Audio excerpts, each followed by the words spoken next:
मी तो GR मागून घेतो.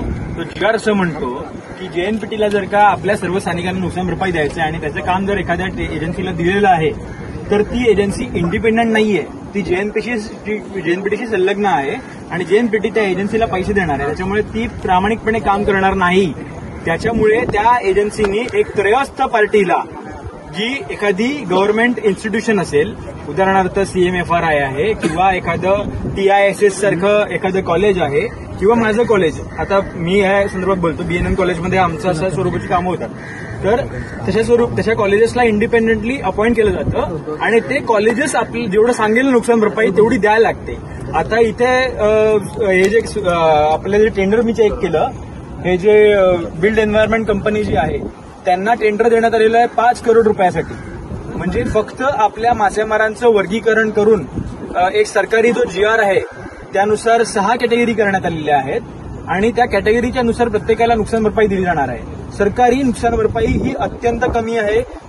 जास्तीत जास्त त्याच्यामध्ये 6 लाख रुपये नुकसान भरपाई मिळते, ती पण कोणाला, ज्यांच्या बोटी त्या क्षेत्रामध्ये आहेत तेवढ्याच लोकांना. त्या क्षेत्राच्या बंदराच्या पासून जी ब्रेकवॉटर त्याच्यापासून 500 मीटरच्या पलीकडे गेलात ना तर लगेच 1 लाख रुपयांनी ती नुकसान भरपाई कमी होते आणि त्याच्या बाहेर तर एकदमच कमी होऊन जाते.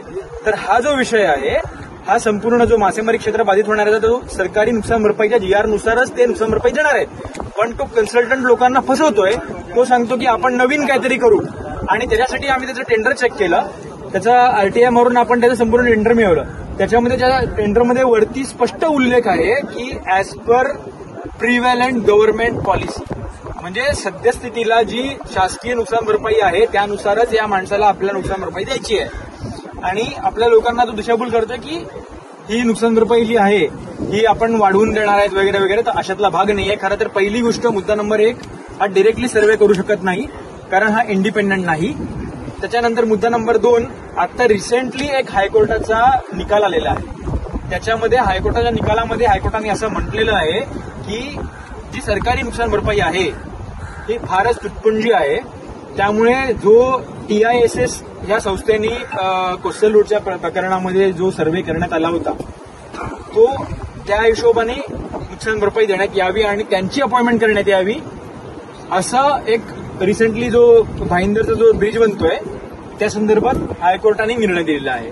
याचाच अर्थ काय आहे की डिरेक्टली हे सर्व्हे आपल्याकडे करू शकत नाहीत आणि जी काही सुरू आहे ती दिशाभूल सुरू आहे शुद्ध. पण एवढं सांगून सुद्धा वारंवार त्यांना RTI पण दाखवून सुद्धा आपली लोक याच्यावरती विश्वास ठेवत नाहीत, आपल्यावरती विश्वास ठेवत नाहीत आणि दुसऱ्या लोकांवरती विश्वास ठेवतात. एकंदरीत काय मत्स्यमारांनी सांभाळायला हवं स्वतःला.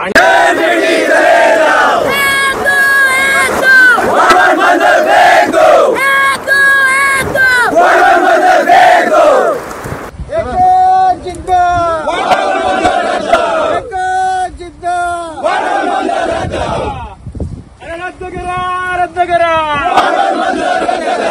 रद्द करा,